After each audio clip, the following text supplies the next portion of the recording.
All right.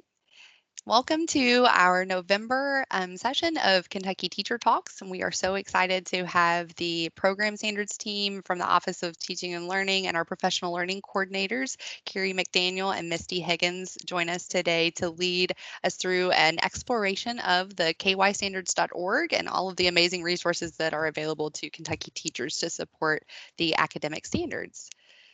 So going ahead and getting into our norms here, just always assume positive intentions from all participants and being professional, and then make sure that your microphones are muted during the presentation. And we will have a Q&A session, and that I'm sure you'll be invited at times throughout the session to unmute and share out your thoughts.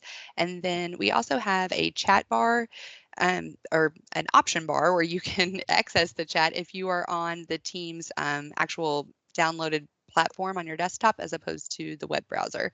So you should be able to see some of those different options for you there. So if you can just hop over to the chat and introduce yourself, we can go ahead and let the introductions be coming in. And I'll introduce myself. I am Erin Ashcraft. I'm the Assistant Director for the Division of Educator Recruitment and Development. And so from our division, we support the Go Teach KY initiatives and the New Teacher Network. And we are just so excited to partner with other great folks in the KDE to share about their specialty areas. And so I will, with that, stop sharing my screen so our presenters can take over.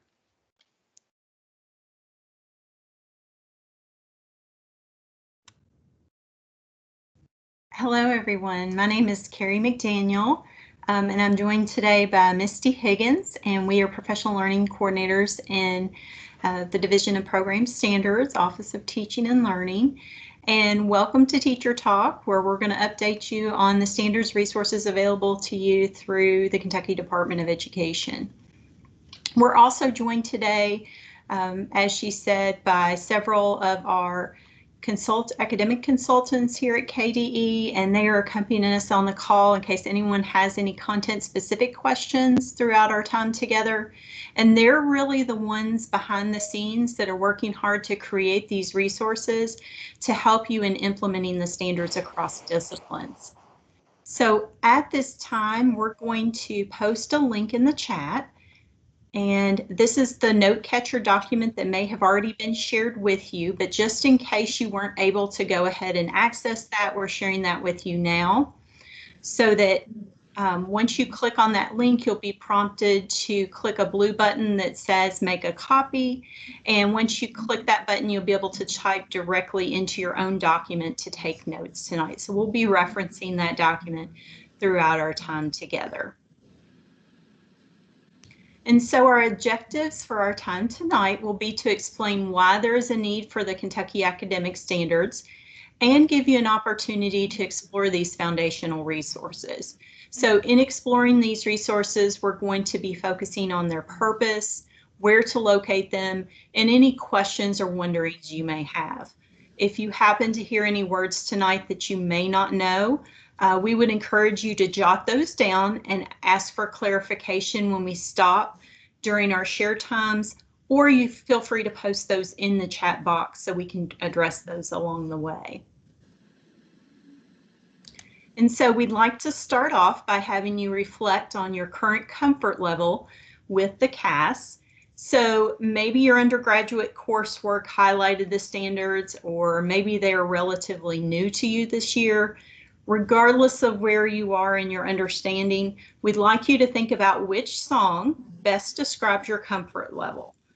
So perhaps it's Into the Unknown, so Frozen theme song. It's all new to you. Maybe you haven't had much exposure to the standards in your undergraduate coursework. So if that's the case, you're going to choose song number 1. Try everything. So you've tried it all this year and feel like some days you're grasping at straws to find what you need. So perhaps it's number 2.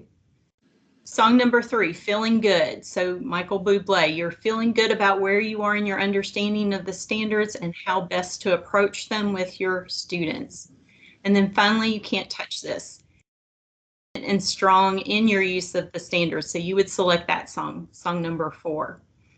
So at this time, we'd like you to either post in the chat the number of the song that best matches your level of understanding with the Kentucky Academic Standards, or you can unmute and share out at this time. So we'd like to hear from you.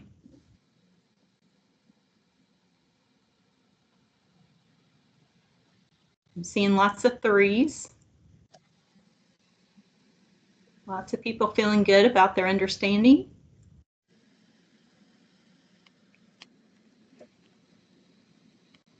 Would anyone like to unmute and share?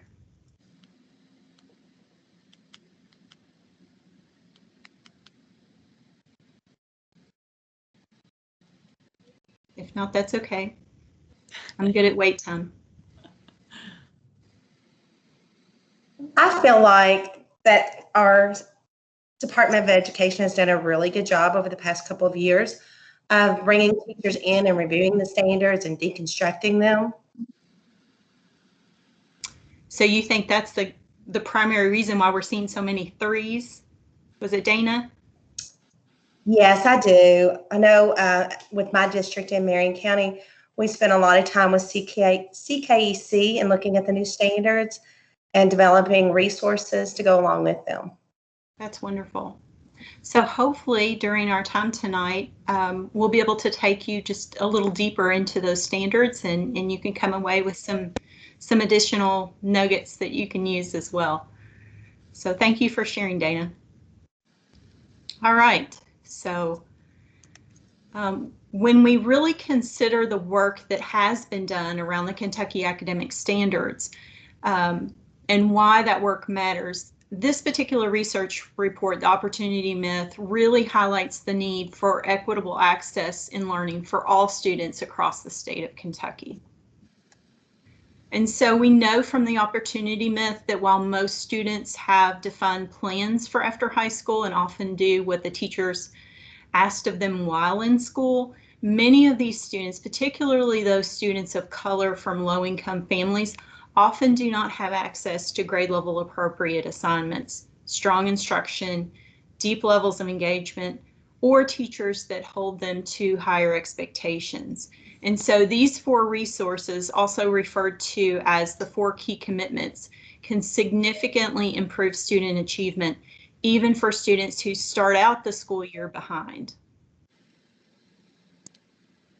And so here's what TNTP found in their research report. So in observing nearly 1,000 lessons, students were engaged in relevant learning activities 88% of the time, and more than half received A's and B's. However, those grades were not a true reflection of their understanding or preparedness, because even though students were doing what was asked of them and succeeded on 71% of their assignments, only 17% met grade level standards on those exact same assignments.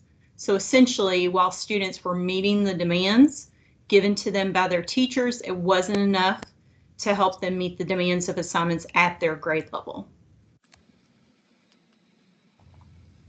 The Opportunity Myth also found that inequitable access was highlighted even more for our students of color and low-income backgrounds. So students of color from low-income families were 25% less likely to receive those grade-appropriate assignments, and also received less than half the amount of high-quality lessons, meaning classrooms where those 4 key commitments were not present. Maya Angelou once said, "Do the best you can until you know better. Then when you know better, do better."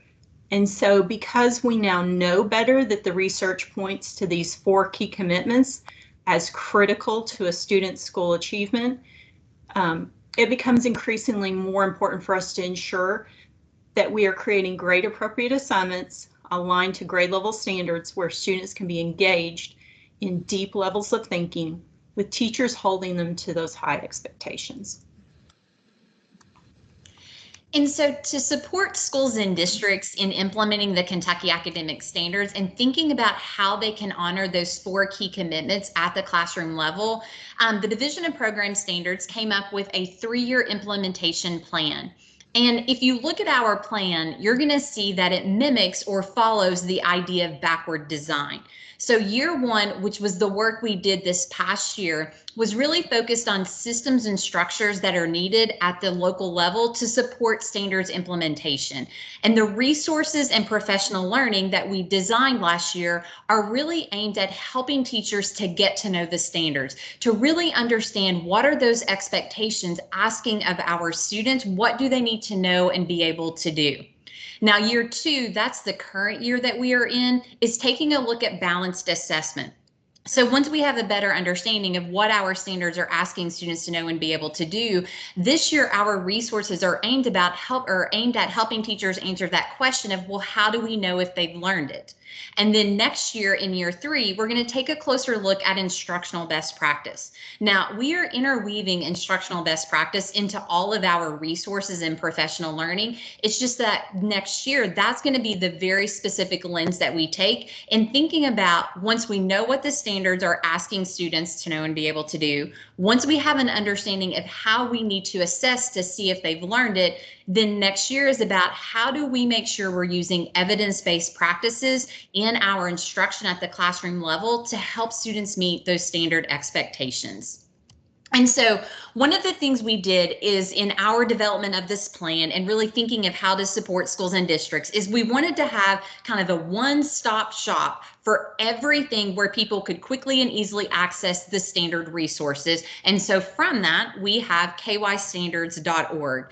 So hopefully you are already on a device where you can access the internet and bring up KYStandards.org. So we're going to pause for just a second and have you go to that website on your own device. And we're going to be walking you through some different things on this tonight to help you explore really a focus on the foundational resources that begin to build that understanding of what do we even mean by grade appropriate assignments.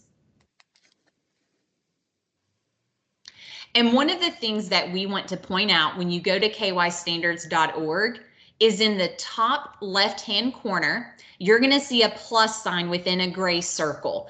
When you click on that, that is where you can sign up for our standards newsletter. It is the easiest way to stay up to date on the most current resources that we have and when they're coming out and available to you. Typically it comes out once a week, except during holidays. And again, this is how you can stay in the know on the resources that are being developed and coming out to support standards implementation. So we strongly encourage you to take just a few seconds and sign up for that standards newsletter.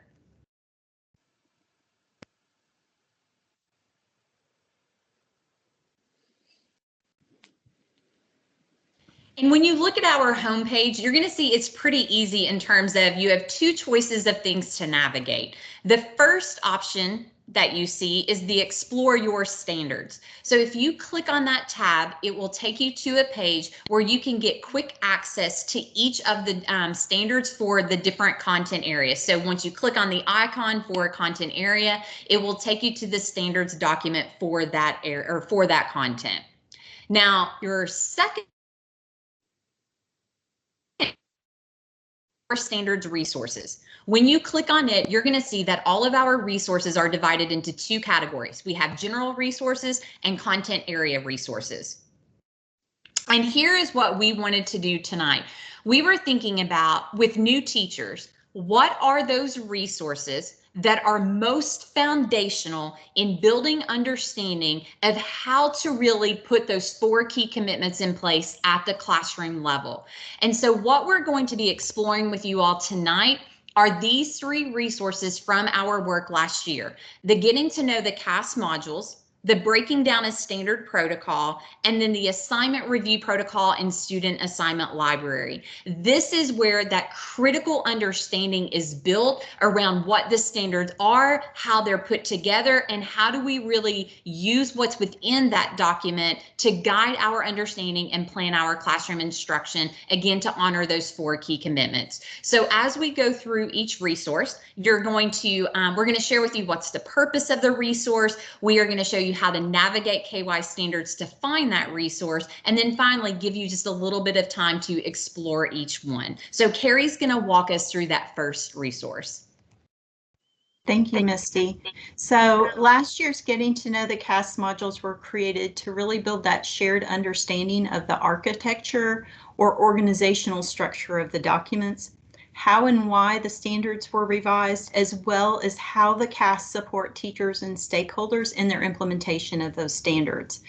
So the Getting to Know the CAS modules were created for all content areas: reading and writing, math, science, social studies, health and PE, career studies, and financial literacy to assist teachers in really designing standards and grade level aligned assignments. And so to access these modules, you're going to click on Professional Learning Modules under General Resources here. And it will then take you here where you can click the icon for Getting to Know Your CAS PL modules.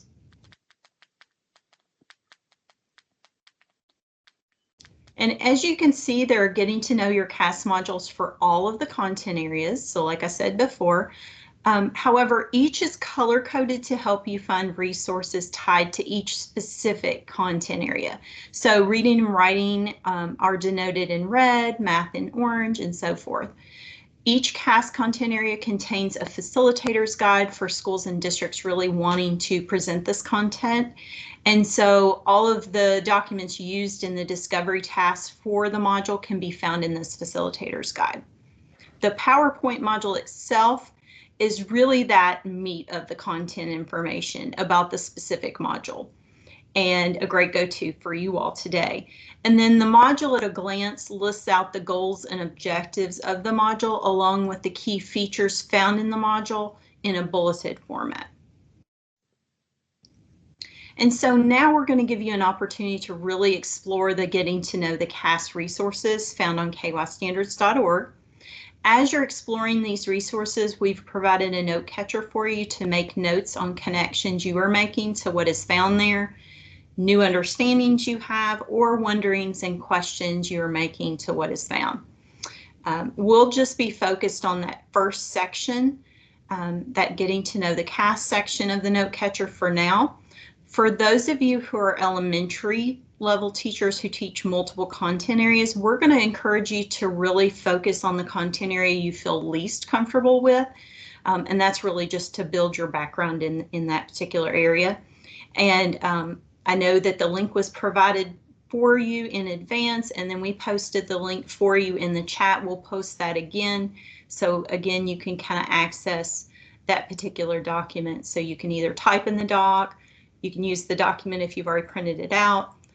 If you were unable to do either of those, no worries, just jot it down in your notebook on a piece of paper, those 3 areas. We don't want you to worry about spending a lot of time trying to access the document if you're having trouble with that or if you're joining by phone. So at this time, we're going to give you about 6 or 7 minutes to really explore and take some notes on your note catcher. And when we come back, we're going to share out.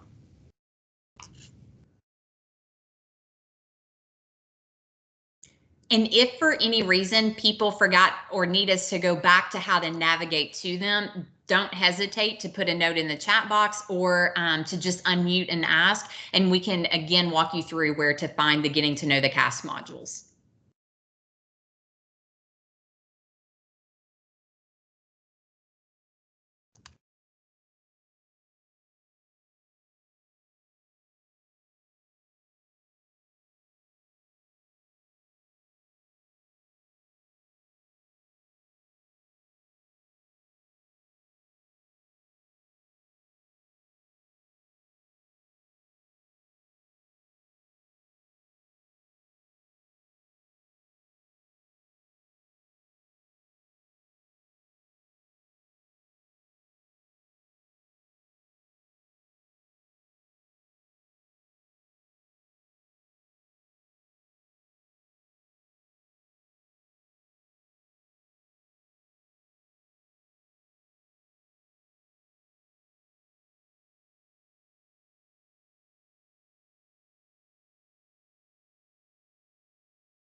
Okay, we're going to go ahead and bring you all back. So if you would wrap up where you are.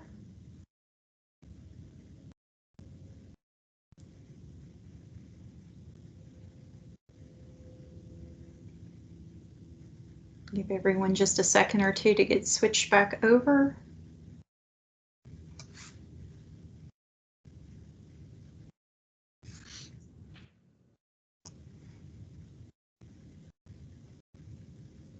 So now that you've had some time to review the Getting to Know the KYS modules, we'd like to invite you to either unmute your mic and share out or post in the chat.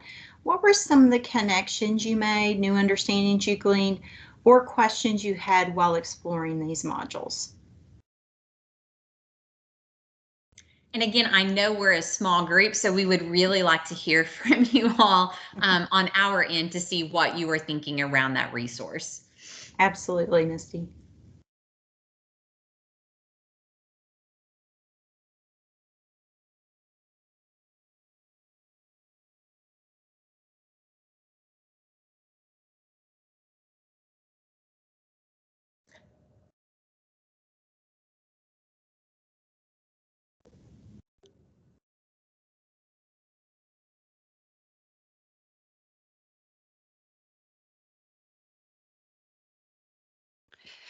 I will unmute and say that we just met with the teaching and learning curriculum development team this afternoon, and so are the teaching and learning pathway. So this is for a CTE pathway that's available to high school students that are interested in becoming a teacher one day. So we have a 3-course sequence, and we have a group of teacher leaders that have been teaching the pathway for a few years, and they've been gathering some curriculum resources. And I was sharing with them that we have all of these great modules for the standards. So I'm really excited to connect the modules and to have a moment myself to explore what all is available so we can share this with our teaching and learning pathway students and start this prep work even earlier. So I was excited to make that connection, share this with them. I love that, Erin. Yeah, and we're hopeful that even though we may not have a large group here tonight, that even the fact that this is being recorded, hopefully we'll have some pre-service teachers or teachers that are new to the profession who can benefit from this session tonight. Okay, as we move on, we wanted to take a little brain break. We know most of us have been working all day and we're here together after work hours. And so just a quick brain break. And here's what we're going to ask you to do. We want you to think about a word or a phrase, an emoji or a GIF that would respond to the following statement.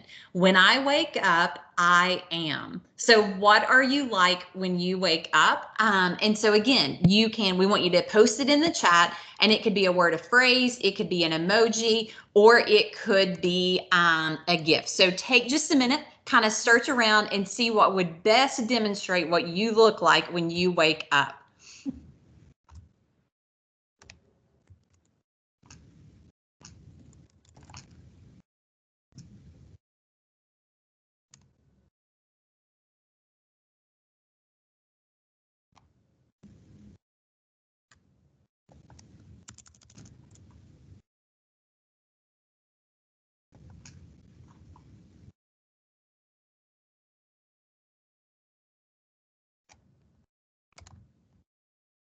Trying to see what people are posting. A lot of dog gifts. That's kind of funny.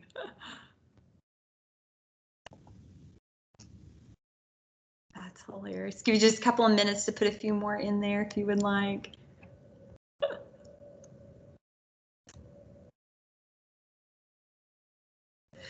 Okay. So moving on to our second resource. And again, we are doing them in the order we really feel like people need to go through them to have the kind of understanding they really need to be able to utilize each of these resources. So we start with the Getting to Know the KYS module. And then from there, the one we think would be next best to move into is the Breaking Down a Standard Protocol. Because once you have a better understanding of the standards document itself, the different components that are contained within those standards, then it's about how do we really begin to break down each standard or group of standards to get the best clarity possible on what it's asking students to know and be able to do. And now when we say components, I do want to pause there for just a second.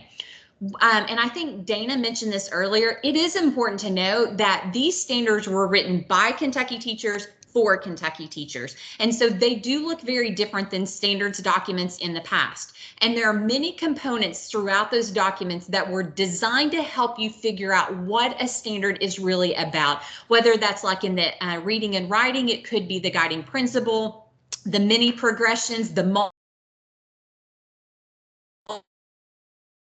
that might be looking at coherence, clarifications, attending to the mathematical practices. In the social studies, again, it could be those clarifications and those progressions. All of those are designed to give you the best clarity possible around the standards. So when you look at the breaking down a standard protocol, it's going to walk you through a process of how to utilize those components to gain the level of clarity that you need. Because at the heart of it, it goes back to ensuring that we as teachers at the classroom level are aligning our instruction and assessment to the actual intended depth of each grade level standard.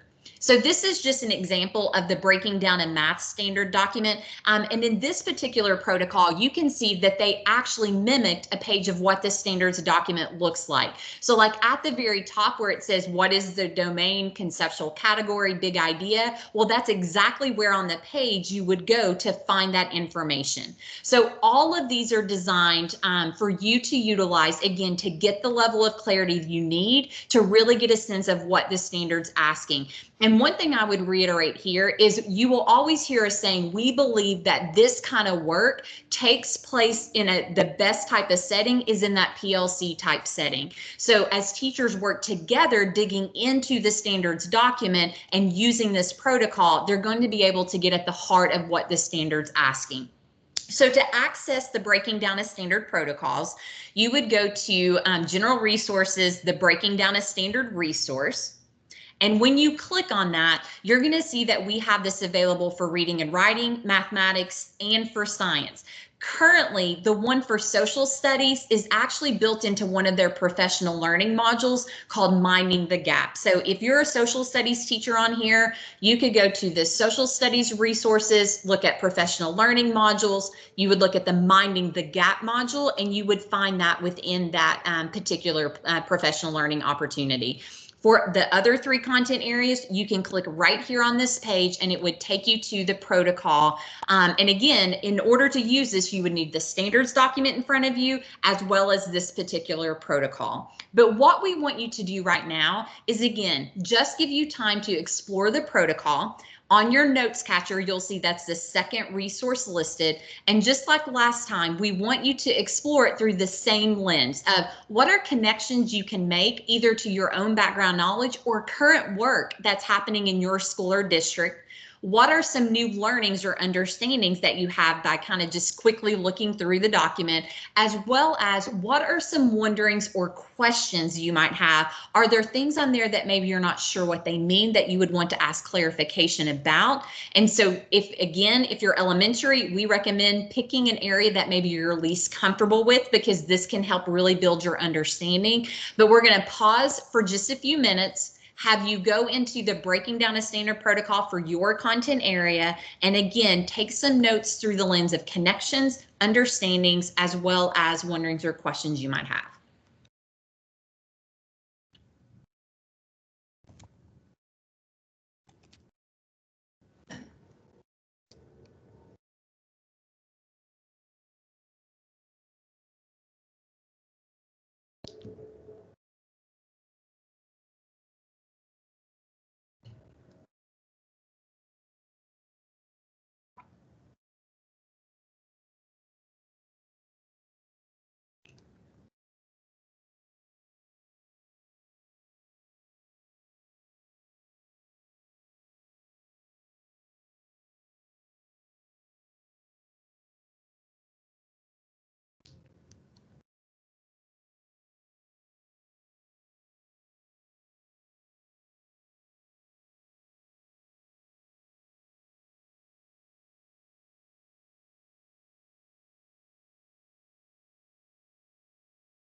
Okay, if you want to kind of start wrapping up your exploration and come back over to Teams, if you were in another window.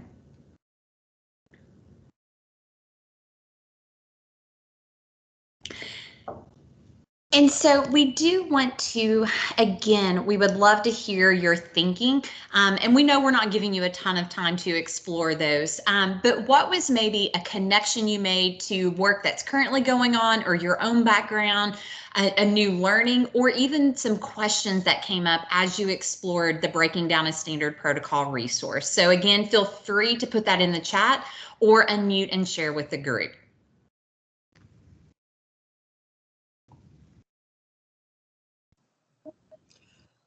For me, I think looking back at breaking down the standards, it's really good to see, especially now because our kids have gaps for being in school, out of school, both. I think it's good to see across grade levels where they should be, where we're going to go. So I stayed mute for this reason right here. I'm sorry my dog missed me today. No, trust me, it happens to me all the time with my dog as well. And I think you're right. And that's why I think on the protocol, there's so many critical components to analyze in the standards. And that's why we really stress that really, as people are in a PLC planning for an upcoming unit, it's so important to make sure that they don't just have their local curriculum document in front of them, but they really have the standards document, because all of the great pieces that are built into it to support their understanding. And then at the beginning of the planning for a unit, they're utilizing the Breaking Down a Standard protocol to get a sense of where exactly do we have to go with our kids to meet these expectations, and the progressions within each standards document helps them to really see where are the kids coming from, where are they eventually headed with this one, to figure out exactly where does this grade level fit. Other thoughts, connections, or questions?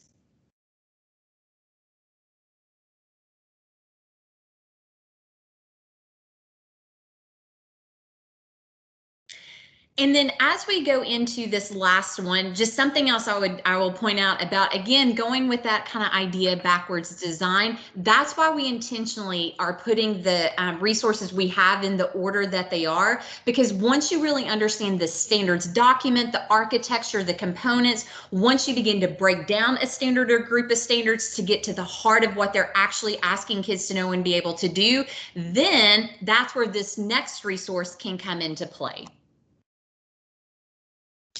And so the assignment review protocols are there to support teachers in ensuring that the assignments that they are creating are really aligned to their grade level standards. They're not intended to be used for every assignment you create, but they provide a structure for teachers and leaders to determine, does this task really give students the opportunity to meaningfully engage in worthwhile grade level content? And teachers are able to use the protocol to identify if assignments they are using are weakly aligned, partially aligned, or strongly aligned. The student assignment libraries provide assignments and rating rationales at each grade level in reading and writing, mathematics, and social studies to help educators practice identifying tasks that are strongly, partially, and weakly aligned to standards. The social studies examples have primarily strongly aligned examples, with some partially and weakly aligned examples right now, but just know that other examples are being developed. So the assignments can be used with the assignment review protocol to really develop that better understanding of the tool and how it can be applied to a teacher's own work. So the assignment review protocols for reading and writing and mathematics really focus on 3 areas for analysis. So content, practices, and relevance. So really looking at, does the assignment provide meaningful practice opportunities for this content area and grade level? And then relevance. Overall, does the assignment give students an authentic opportunity to connect to academic standards, to real-world issues and/or contexts? And all 3 of these, content, practices, and relevance, really play into those 4 key commitments we talked about earlier. Social studies is structured differently, but also examines the standards and content by asking the question of, does this assignment give students the opportunity to meaningfully engage in worthwhile grade level content?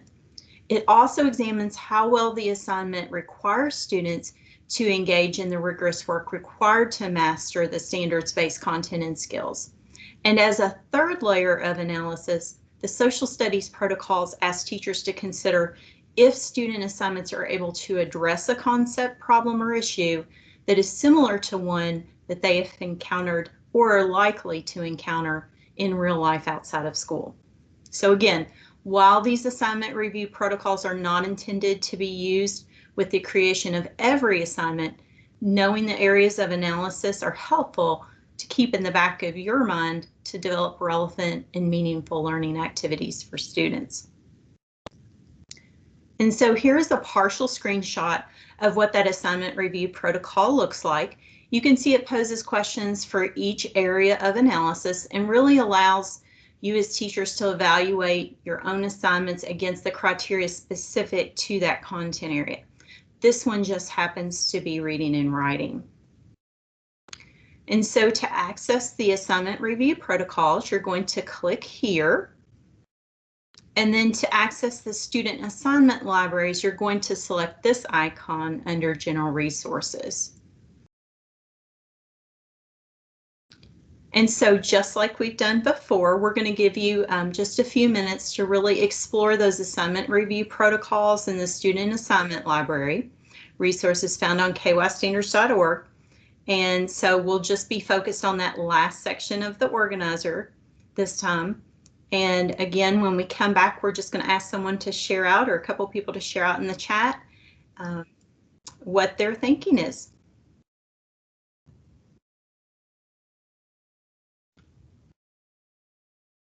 And Ellie says she loves the review protocols. Lots of positive comments about those.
Okay, we're going to go ahead and ask you to start coming back.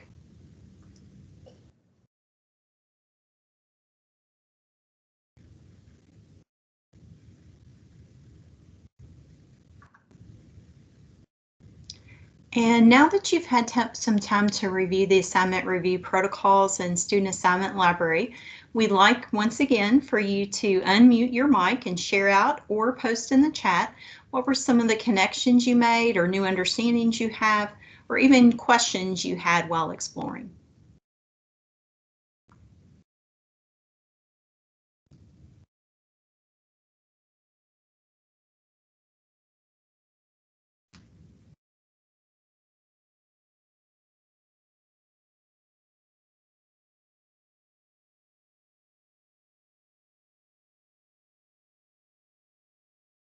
And we'd like to thank our academic program consultants for posting some additional resources in the chat. That's always helpful.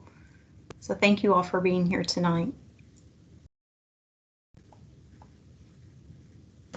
Carrie, I think for me, one thing that I just want to reiterate is just what Misty said about how all of these resources are designed to have their maximum power and their maximum input if they're used in the PLC setting. And so specifically, as I think about our breaking down the standard protocol for mathematics, I think about that section that we have devoted to addressing student misconceptions. And that's really a place where newer teachers may have more current research-based instructional strategies or new techniques to share, but they also have a lot to learn about different things that teachers might see in the classroom as they gain experience and what mistakes students might make and what might be common. I know that every time we work with teachers on that protocol, somebody always comes up with something that I didn't think of. And so we have this ongoing list. And I think that that just makes these documents more powerful, is that they're living and they can grow as you grow in your experience in education. And you can go back and add to them and make notes for yourself, and that they can really kind of be a companion that goes along with you throughout your different teaching experiences. I agree, Maggie. So really that idea of, we're working collaboratively, like that concept of iron sharpening iron, we're all learning from one another through this collaborative PLC process. So thank you for sharing that. And I see Dana posted in the chat. She said, I think the assignment review protocol really requires teachers to reflect on their instructional practices and dig deeper into the standards. And I would agree with that, Dana.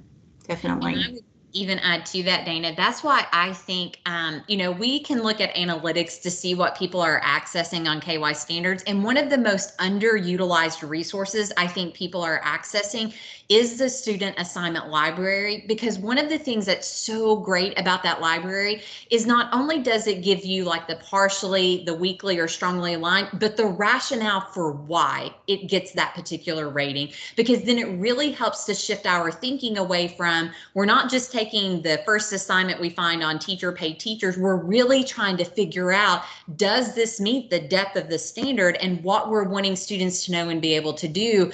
And the student assignment library really helps to paint that picture of the kinds of assignments that are necessary in order for students to meet these standards.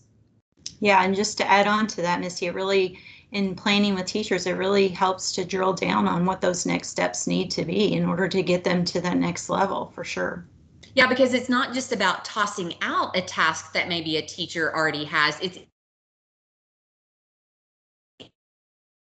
able to help it meet what that standard might be asking. Okay, so I want to be mindful of time, but I'm going to hand it over to Misty at this time, and she's going to share with you an additional resource from this year. And we really, I think, planned this anticipating a lot of new teachers being on here. But as we were looking at some of the people on here, we recognized that we have some leaders on here as well and some experienced teachers.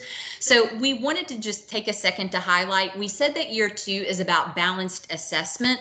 And in our year 2 work so far, we have released 2 modules in our balanced assessment series. The next module will be released next week. And really in these modules, we are taking a very close look at formative assessment.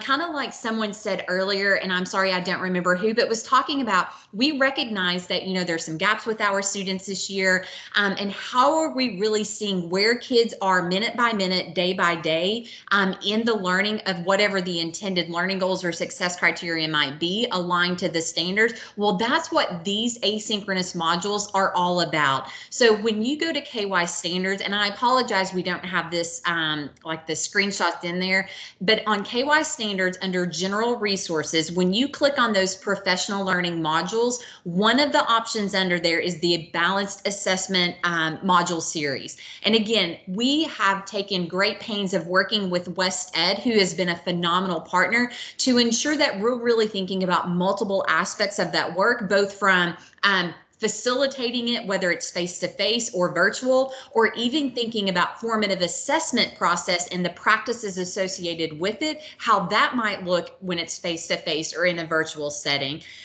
The other resource that I would highlight is we have a book study that's been going on this semester that's taking a closer look at the distance learning playbook from Doug Fisher, Nancy Fry, and John Hattie. And we wrap that up in December. And when we wrap it up, we are going to post all of the resources, all of the videos that we made. Doug Fisher actually did our opening session, and we are going to post that so that anyone could pick up that learning plan from the book study and replicate it back in their school or district. You can adapt it for whatever group you're working with, because we know that what's happening right now will also likely be our reality next semester too, where we might be in hybrid, we might be face-to-face some, we might be in virtual learning. So I think a lot of teachers are struggling with how do we apply best practice to the distance learning setting. And so that study and text could be of a great help. And the last thing that I want to say before we have some question and answers that you might want to pose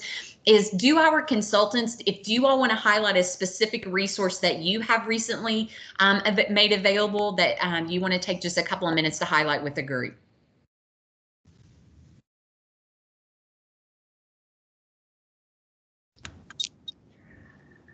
Hi, Missy. This is Lauren, and I work with social studies. We've had some recent modules that have come out that might be useful and are pretty new releases. We had one module that came out about creating collaborative civic spaces, which is all about building a collaborative and safe classroom for students to engage in democratic discourse. One of the key components and shifts in the Kentucky Academic Standards for Social Studies is really requiring that students engage in democratic discourse, being able to talk to people about their opinions, their informed opinions, and respecting those diverse opinions around them. So please check that out. We also just recently released a performance assessment in social studies module to again help reflect and help support teachers in those new shifts in the Kentucky Academic Standards for Social Studies. Thank you, Lauren. And that performance assessment one pairs nicely with all of the other work we're doing around balanced assessment this year. Any of the other consultants want to share anything? Missy, it's Erin Chavez. I just also dropped the resource or the guide for understanding assessment. I know that families especially are taking just probably even more of an important role in their children's education. And so I thought I would add that resource. It's just nice. It talks about, what is assessment? Why do we assess? And then the different types of assessments. Yes, West Ed helped us create that resource that really is designed to be a parent guide to understanding assessment. And so, yeah, that's a great resource to share. Anyone else? I'm totally going to jump on and talk about our Building a Culture of Math Learning modules that are out. So this is a little bit deeper learning, but it's all centered around the standards for mathematical practice. And it's about how we engage our students in the content And so we have one that's an introduction to all 8 standards for mathematical practice. And then we have a month devoted to Math Practice 1, Math Practice 4, and Math Practice 3. So those are also on that website that Misty mentioned, the professional learning modules. And there's a lot of good content in there. And again, a lot of places to collaborate with your PLC. In one of the weeks, they have practice delivering instruction for someone else. And I think that that's really powerful in this virtual environment where we're delivering instruction we might not be used to doing. And so I think it's a really good opportunity. So building a culture of math learning, I think it's great. You should all do it, even if you aren't mathematicians. So. And then does anyone have questions for Carrie or me or Carrie or our academic consultants?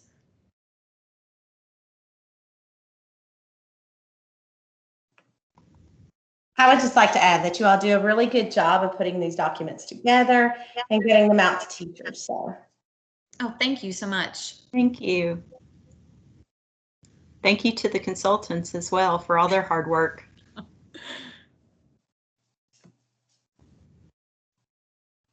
And we do want you all to know, just being honoring time, we just want you to know that is just a sampling of the resources that we have available on there. So if you didn't already, I strongly recommend to bookmark KYStandards.org so you can access it easily, as well as make sure that you sign up for that newsletter. So again, you can stay up to date as resources become available. And Misty, I entered in the chat as you were asking the question about resources. Our implementation guidance document really goes through and sort of gives you an annotation about every resource for more experienced teachers or instructional leaders. And so that's something you can look at as well for the resources. Yes, thank you, Kelly.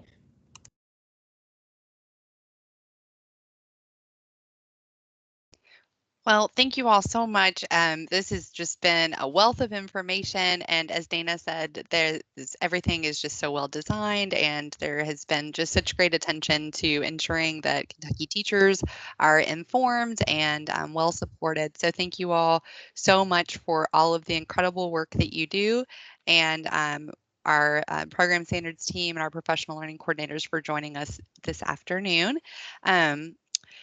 I'll be joining back again together December 10th at 4:30 and have Ms. Dana is on with us this afternoon. We're excited to have KYStandards join us for our December celebrating and looking back, reflecting on the fall, and just kind of stopping and pausing and reflecting on what all we have gone through this semester, and then kind of how to reorient and celebrate that really before breaking for the holidays.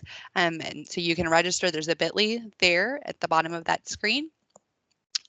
And also you will receive an email with a link to a Google form asking just a few questions. And after you submit that form, you will receive either your ELA or PD certificate within 72 hours. So if there aren't any other questions, again, thank you so much to everyone for joining us tonight and all of the support. And we look forward to seeing you all again in December. Thank you for having us. Have a great evening. Yes, thank you. Take care, everyone.